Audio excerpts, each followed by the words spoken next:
Good afternoon, everyone. I'm Dan Morris. Thanks for joining us for this 13 plus FastCast. Let's get right to your top stories. New this afternoon, a story we are working on right now. A man is in the Santa Cruz County Jail on charges that he killed his own dad and then left his stepmom in critical condition. Stories at KOLD.com. The Santa Cruz County Sheriff's Office says it received a call early this morning about 3:45 from a man who said that he just murdered two people. Officers eventually took 22-year-old Austin Sheed into custody when they got on scene. He was in his car. A bloody knife and bloody clothes were also found. The Sheriff's Office identified the victim as Austin's father, 64-year-old Gregory Sheed, and 56-year-old Jamie Sheed. His stepmother was rushed to the hospital in critical condition. Another story that we are following is another deadly crash involving a pedestrian. This one happened this morning about 6:30 along Speedway Boulevard. The crash shut down Speedway along the area of Ritchie Boulevard and Alvernon Way. We are waiting for more information on the victim and what led up to the crash. How are you? And today, the community and University of Arizona are marking the one-year remembrance of the death of Professor Dr. Thomas Meixner. He was shot and killed on this day last year on campus, and today events are being held across campus that include a remembrance ceremony at the Newman Center. There will also be a prayer mass this evening as well. Now, we're going to have team coverage on today's somber events marking the one-year anniversary. Shelby Slaughter has been out there all day. Shelby, you were there when it happened. You've been covering the story all year long. What was it like on campus today, a year later? Well, Dan, for starters, that was the family that we just saw right there in that video, and I think that video just speaks so loudly. That family has come so unbelievably far since the shooting of Dr. Thomas Meixner, and today I spoke with them a little bit, and they won't be giving us a statement, but they tell me that they are just going to... How are you? The boys okay?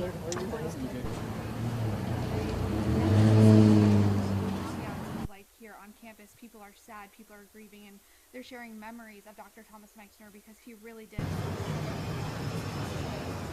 It's hard to believe it's already. Yeah, thank you. Why it's Thank you guys. I appreciate it.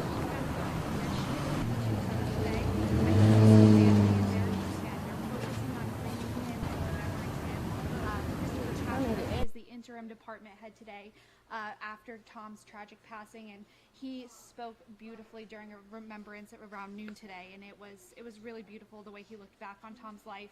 They worked closely together every single day for 3 years. All right, I know you're working on the story now. What newscast is this going to be in? So we're going to be live for you at 4, 5, 5:30, and 6. So we will have coverage all day long on this event. All right, well, thank you, Shelby. Appreciate it. Well, let's go take a check outside now. It is a beautiful, sunny, warm day.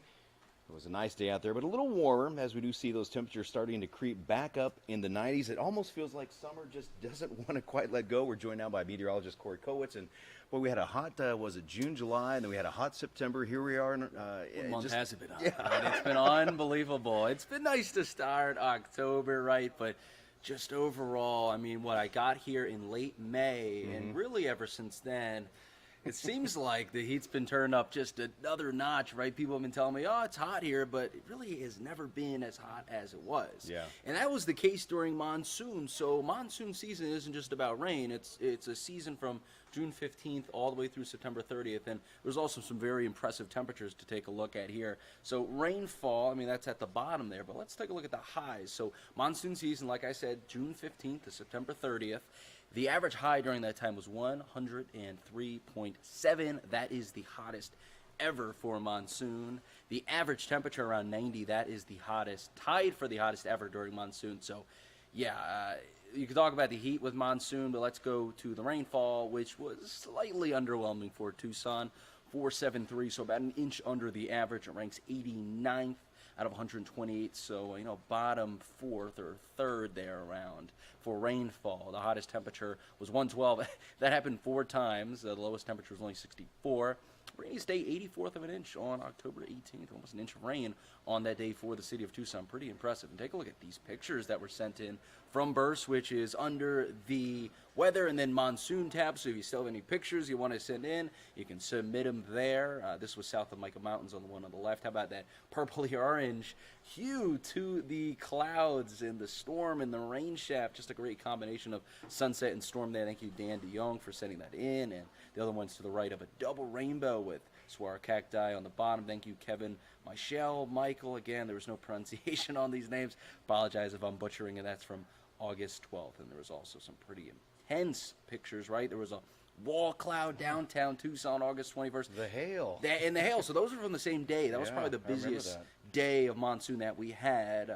Those were amazing pictures. 1.5 inches of hail there. Largest hail we've seen all monsoon, so amazing to see it in your hand how big it is. Fortunately, we did see some damage during monsoon from strong winds during late July storms. Thank you, Raquel, for saying that. Unfortunately, impacting apartment homes there on the east side of Tucson. So some pretty incredible footage there from monsoon. But yeah, let's talk about how cool it was to start this week. So 88 Monday, 87 Tuesday, 91 yesterday. So let's break down Monday. 88 was the coolest since September 1st. That was 31 days ago. And then having those back-to-back 80-degree days, that really put it in perspective how long it's been since it's been this cool. So that was our first back-to-back sub-90-degree highs since May 10th to the 11th. That was 145 days ago. And yesterday, 91, first 3-day stretch of under 92 since around that time, which, again, 145 days ago. And as well as chilly morning, 63 on Monday for your low, and the Monday morning, Tuesday morning, 58, yesterday morning, 58, and today, 61. So 50, when we had 63, that was our coolest since June 13th, 112 days ago. Tuesday, the coolest since May 12th, 144 days ago. And yesterday was the coolest since the day before. So I had to reset that counter back to 1, but today, 61. So that was our first 3 straight 62 or under lows since May 10th to the 12th, which from today is 146 days ago, so like nearly half a year. I mean, it's pretty unbelievable. And overall, really nice lows, especially to our south and east. Take a look at some of these lows. 44 as your low in Wilcox, 46 in Douglas, 49 Safford, 61, a little bit warmer, but still nice in Tucson, a little bit warmer, 70 in Phoenix. Overall, pretty nice lows. You may be wondering, well, Dan, we got to be done with the triple digits, right? Okay, Please so tell me. Our last day on average is September 24th. That was a long time in the past, but we've seen 100 degrees as late as October 16th, which was back in 2020. We haven't even reached that day yet. 2012, our last day was September 25th, and our last 100-degree day for this year was back on the 29th. So So you're just saying there's a chance. there's a chance, but take a look at this. All right, Dan. So today we've already overachieved temperature-wise, already up to 97. So usually at this time of the day, usually gets a couple degrees hotter. So we're tracking, we're looking. We don't expect it to get there, but there's certainly a possibility. Already 6 degrees hotter than yesterday. The record of 101. Don't expect to threaten that. But yeah, it's pretty hot right now. So 97 is the current high today. Current highs temp in Tucson, 99 in Phoenix, so they're going to probably get the triple digits. 87 Sierra Vista, 88 Douglas, so a lot hotter today than yesterday. We took it hour by hour for today, sticking around the high, the mid-90s through 4 o'clock, sticking to the low 90s by 6. Then you're already in the 80s by 8, already in the 70s by 10. So quick cool off, a little bit of clouds increasing, but yeah, take a look at tomorrow. And we may have to bump these up, just considering that it is already 97 today, but as of now, we're predicting 98 in Tucson, which is very close to the triple digits because, just looking to our west, they're expected to get to the triple digits in a place like Sales, Ajo, Casa Grande, and Phoenix. So we're watching for, unfortunately, another potential warm-up.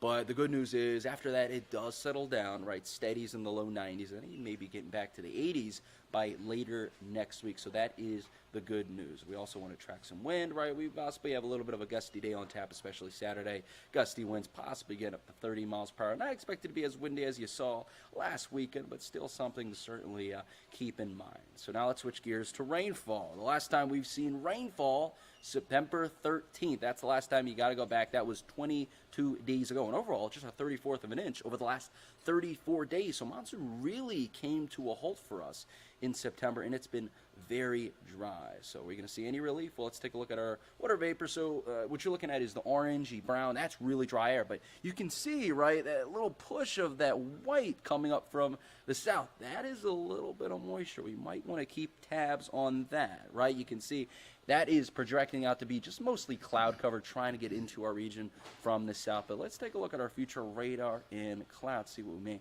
have on tap for tomorrow. So this is for into midnight. You can see certainly some cloud cover pushing in to the region, and a little bit less cloud cover to start your day on Friday. But hey, look at this. Some cloud cover, and it's picking up maybe some showers. I'm mostly interpreting this as cloud cover because, again, the reflectivity or how dark shading of green it is so light, not looking like much. And then by the evening, right, mostly cloud cover, some spotty looking showers. And then this is picking up maybe some actually rainfall that could get to the surface in areas to Tucson's east by midnight tomorrow. So listen, it's a better chance than we've had in the past, so we're watching maybe for some places to get a drizzle or two, but look, the chances are so low. Watch. I mean, we got 0 for tomorrow in Tucson, just up to 10 on Saturday, 10% for Sierra Vista, Douglas zeros, and Nogales has a 20% chance. But, I mean, listen, when your highest chance of rain is 20% in the region, it's nothing to get too excited about. So, you know, we're watching a little bit for a chance, maybe. And if we looked at for rainfall, GFS is saying, okay, maybe through Monday, right? Just, I mean, a little bit of rain. We're talking in order of, 0.05 of an inch. So we're watching for that. But overall, through that period, through next week, we're looking to remain dry with maybe some rain possible in our region. So I don't know. I mean, a little warm up, maybe some relief in terms of rain, a little bit of cool down this week, and we're certainly watching that. All right, Corey, thank you so much. Appreciate it. Thank you. Well, big changes are coming to the Humane Society of Southern Arizona following the controversial transfer of hundreds of small animals. Now, listen to the story, can get a little convoluted, but we'll explain it to you. This is also on our website at KOLD.com if you want to learn more. The Humane Society of Southern Arizona, the HSAA, has terminated CEO Steve Farley and accepted the resignation of CPO Christian Gonzalez. Now, here's why. The move comes after more than 300 small animals were transferred from the San Diego Humane Society to the Humane Society of Southern Arizona last month. In July, the Humane Society of San Diego asked for HSSA's help with a large group of small animals that included rats, guinea pigs, and rabbits. Now, most of the animals were then moved to a private, family-run group up in Maricopa County. An investigation was launched, led by an outside group hired by the HSSA. The investigation is still ongoing, but it was found that that rescue in Maricopa County is not a licensed rescue, and there are still questions about what happened to some of those animals that went to that rescue. Now, the Pima Association of Governments is still looking for volunteers for its annual bicycle and pedestrian count. 13 News reporter Jack Cooper explains how you can get involved.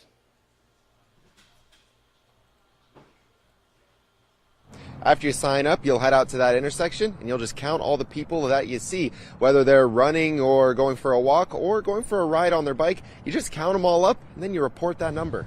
Now, when you see a cyclist, you'll write up a description, like whether or not they're wearing a helmet and about how old they are. I'm told the information that comes from this collected data helps support local planning efforts. That could include updating roads or walkways. For example, Tucson city leaders take a look at this data and can use it for their master plan. The City of Tucson has a bike boulevards program and a master plan. And as they're rolling out that, as they get funding to build those bike boulevards, they want to see the impact of the ridership on those networks. So we've been working with them closely to get baseline counts. They're able to capture what ridership is like today, and then they're going to build some improvements for bikes and pedestrians and hope to see those numbers increase. Now, if you are interested in volunteering and helping out, there's a couple of things you have to know. First of all, this happens during the busiest hours of the day. So rush hour in the morning, like 7 to 9, and then rush hour in the afternoon as well. So again, if you are interested, we have all the information that you need to know up on our website right now. That also includes the things they recommend you bring out here. You might be out here for a couple of hours, so they recommend even bringing a folding chair, a hat, sunscreen, things like that. Reporting at Broadway and Wilmot, Jack Cooper. Back to you. All right, thanks a lot, Jack. Appreciate your reporting. Now, Girl Scout fans, be warned. A fan favorite flavor, well, it's taking a break. Let's not cause too much stress here. The mints, they're not going anywhere. The Girl Scouts say Raspberry Rally will not be sold when cookie sale season starts in January. The organization says it made the decision about the raspberry flavor to prioritize the supplies of its classic flavors, such as Thin Mints. Another change, the price. Some Girl Scout chapters will start charging $6 a box. And before we go, we want to take another live look outside on this beautiful afternoon. We are approaching that 100-degree mark. We're currently at 97 degrees. Thanks for tuning in to the 13 Plus FastCast. We'll see you back here at 7:30 for another FastCast. And be sure to tune in to KOLD starting in just a few minutes for more news and weather. That's at our 3 o'clock newscast. I will see you at 4, 6, and 10. Have a great afternoon.